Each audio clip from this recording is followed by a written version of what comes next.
चलो यहाँ देखो सवाल, सूत्र याद है, बहुलक पूरा आसान, माद माध्यक बहुलक 3 एक होबे करता है इस चैप्टर में। सबसे पहले बहुलक का सूत्र याद होना चाहिए, बहुलक बताते हैं उसमें क्या क्या होता है देख लो, सूत्रों लिख देते हैं, क्या क्या होता है सब बता देते हैं, ठीक है।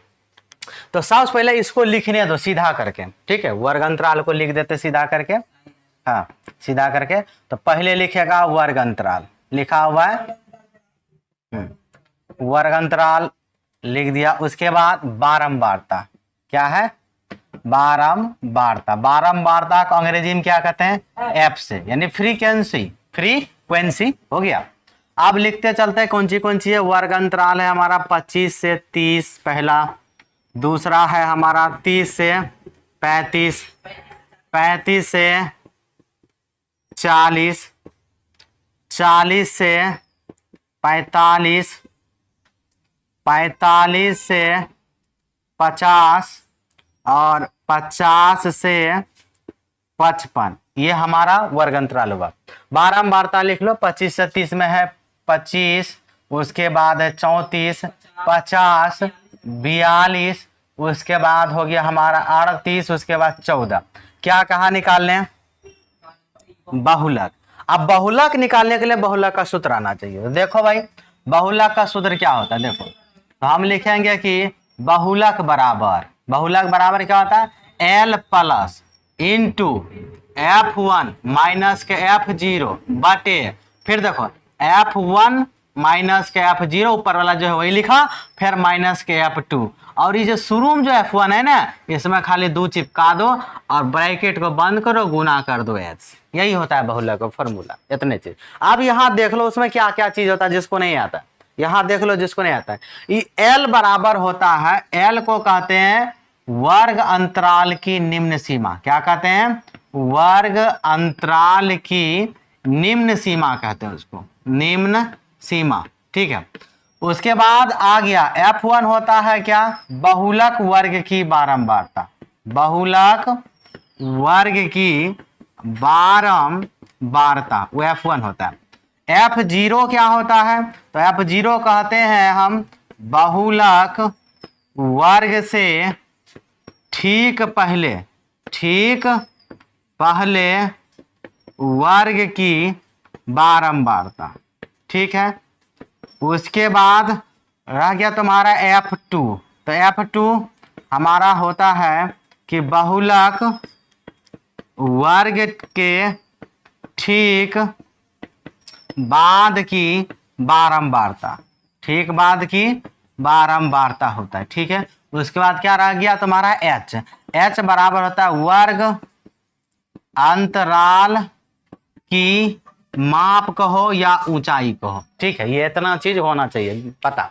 अब हम इसको समझते हैं उसमें कहाँ कहाँ है। L मतलब वर्ग अंतराल की निम्न सीमा, तो ये हुआ वर्ग अंतराल। तो वर्ग अंतराल का होता है देखो 25 हुआ निम्न सीमा, उच्च सीमा 30, इसमें निम्न सीमा 30 है, उच्च सीमा 35 है, सब अलग अलग है। सब में निम्न सीमा उच्च सीमा अलग है, शुरू वाला कहते हैं निम्न सीमा, बाद वाला को उच्च सीमा, ठीक है। अब सवाल पर डिपेंड करेगा वो कितना है।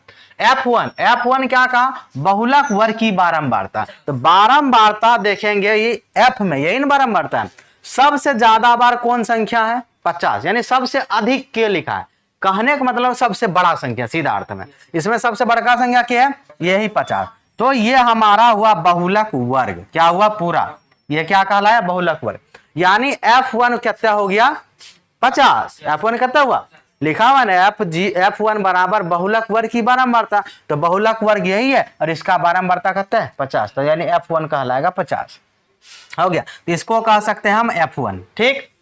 अब उसके बाद F0 के बारे में क्या बोला है बहुलक वर्ग से ठीक पहले वर्ग की बारंबारता, तो बहुलक वर्ग यही ना इसके ठीक पहले वाला वर्ग का बारंबारता जो कितना हो गया F0 हो गया। F2 क्या कहा बहुलक वर्ग के ठीक बाद की बारंबारता, तो बहुलक वर्ग यही ना इसके बाद का ठीक वाला बारंबारता जो कौन सी हो गया F2, तो F2 कितना हो गया 42 हो गया। उसके बाद H हुआ वर्ग अंतराल की माप, तो वर्ग अंतराल यही है सब जगह घटाओगे तो अंतर 5 है ना, तो वर्ग अंतराल का माप ये मतलब H बराबर कितना हो गया 5, ठीक है। अब रह गया एल कौन सा लेंगे, तो एल है वर्ग अंतराल की निम्न सीमा। तो जो बहुलक वर्ग है ना, तो बहुलक वर्ग कौन सी हुआ, ये, तो ये निम्न सीमा कहलाया और ये उच्च सीमा। तो एल का मान कितना हो जाएगा हमारा 35। जो बहुलक वर्ग होगा उसी से एल निकालेंगे, दूसरा कहीं से नहीं लेना, दूसरा कहीं से नहीं, ठीक है। अब सब चीज लिख दो। तो एल बराबर सबसे पहले हम लिखेंगे बहुलक बनाने के लिए बहुलक वर्ग, क्या लिखेंगे, तो यहां पर हम कहेंगे कि बहुलक वर्ग क्या है, तो लिखना होगा तुमको बहुलक वर्ग बराबर कौन है 35 से 40, यही बहुलक वर्ग है। हाँ 35 से 40 ये हमारा बहुलक वर्ग है, क्या है, बहुलक वर्ग, कैसा। उसके बाद एल लिखेंगे, एल बराबर कितना 35, एल बराबर 35। F1 बहुलक वर्ग की बारंबारता, अभी बोले F1 कितना हो गया, तो F1 बराबर 50। उसके बाद बात आता है F0 का, F0 बहुलक वर्ग से ठीक पहले वाले वर्ग की बारंबारता जो कितना है 34। F2 उसके बाद वाला बारंबारता F2 कितना हो गया 42 हो गया। रह गया बात H का, अंतर देखो, अंतर कितना का है 5 का हो गया। इस सब को सूत्र में बैठा दो और निकल जाएगा तुम्हारा बहुलक। अब कुछ नहीं है, बस सूत्र में बैठा देना है। चलो बैठाते हैं, सब चीज लिख ले। यहाँ पर बहुलक का सूत्र लिख दिया है। एल का मान कितना है 35, तो यहाँ पर लिखेंगे 35, ठीक है, प्लस रहने दो बाद में देखेंगे उसको, हो गया।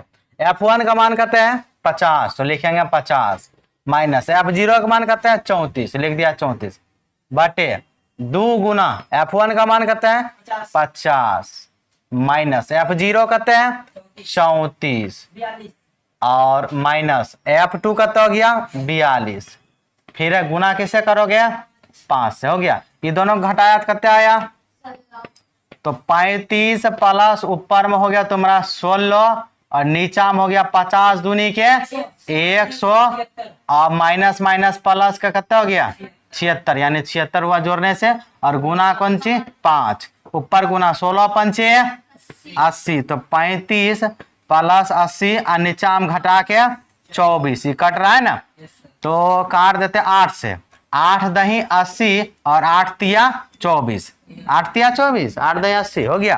तो हमारे पास आया 35 प्लस 10 बटे 3, 3 से भाग देगा पॉइंट में, जिंदगी में का यौन कटने वाला है, 3.3333 ऐसे रहेगा,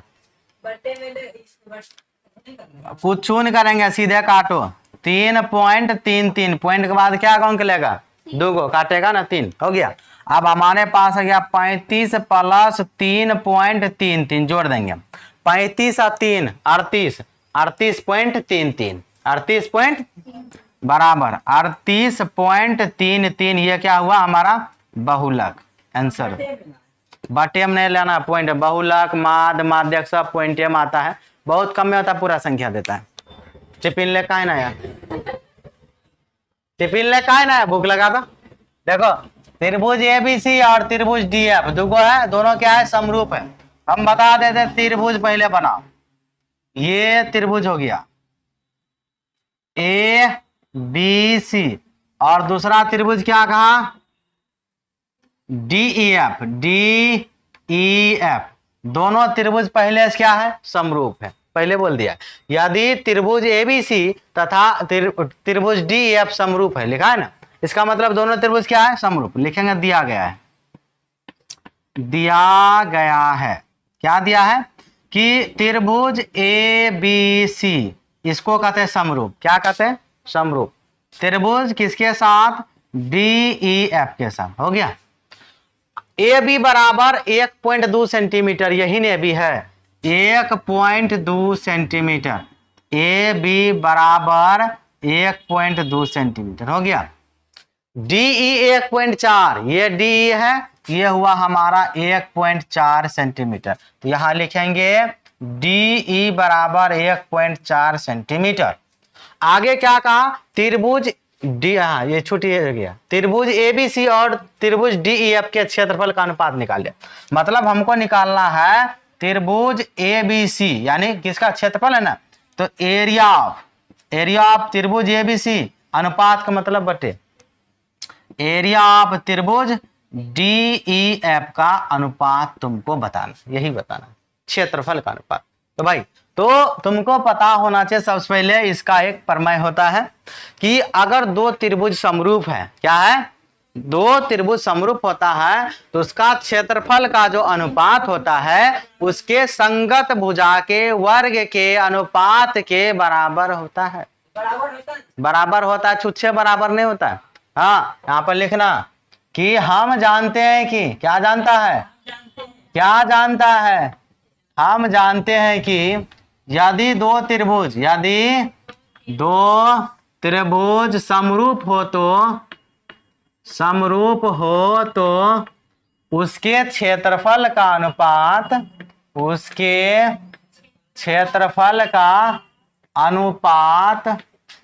उसके संगत भुजा के वर्ग के अनुपात के बराबर होता है। वर्ग के अनुपात के बराबर होता है, ऐसा लिखना है।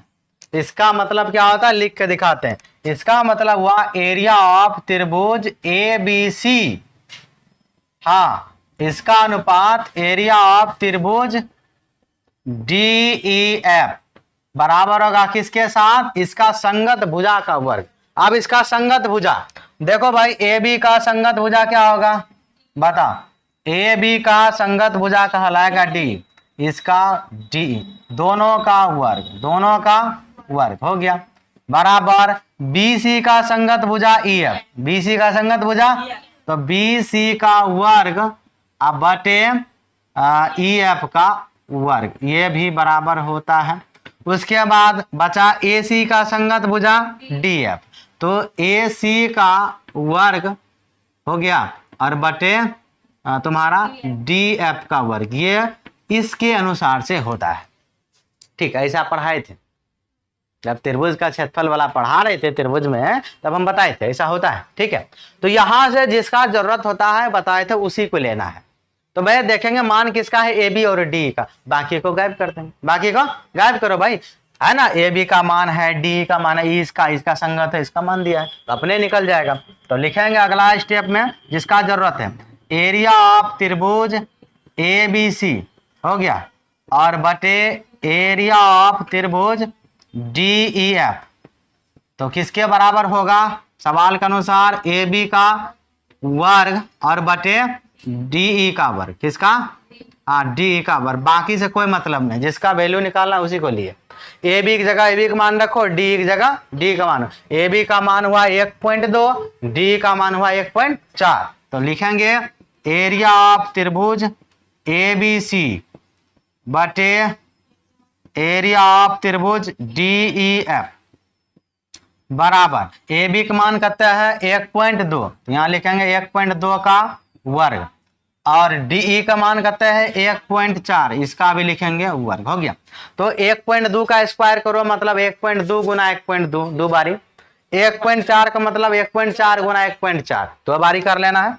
तो बराबर ये कितने दे देगा, 1.2 का स्क्वायर हो गया तुम्हारा बराबर 44 से, तो मतलब 1.44, 14 का स्क्वायर होता है 196 मतलब 1.96, डबल अंक बाद पॉइंट पड़ेगा। आप देखो ई पॉइंट से इसके बाद 2 अंक पॉइंट, इसके बाद 2 अंक बाद पॉइंट, तो ई पॉइंट से ई पॉइंट उड़ गया, तो क्या बन गया, ये 144 ही की बन गया 196 हो गया, का है 0 0 बैठेगा, बाद में 100 100 कटवे करेगा, डायरेक्ट पॉइंट से पॉइंट उड़ा दिया, अंक बराबर था इसीलिए। अब काटेंगे तो भाई कौन कौन पारस कटने वाला है, 2 से कट रहा है ना, काटो 2 से, और क्या देखा जाएगा बाद में। 2 सते 14, 2 दूनी 4, 2 नमा 18, 2 8 16, आरो 2 कट रहा है। फिर 2 से 36 बार में 2 हो गया, 2 चौके 8, 2 नमा 18, अब नहीं कटेगा, तो 36 बटे 49, यही ना। तो यही अब नहीं कटा तो अनुपात में इसको लिखना है, तो अनुपात का मतलब बटे, तो बटे से अनुपात में, पहले वाला पहले, बाद वाला बाद में, तो इसको अनुपात में लिख लें कि इसलिए एरिया ऑफ त्रिभुज ABC का अनुपात किसके साथ, एरिया ऑफ त्रिभुज DEF बराबर कितने हो गया 36 अनुपात 49। पढ़ाया हुआ सवाल है।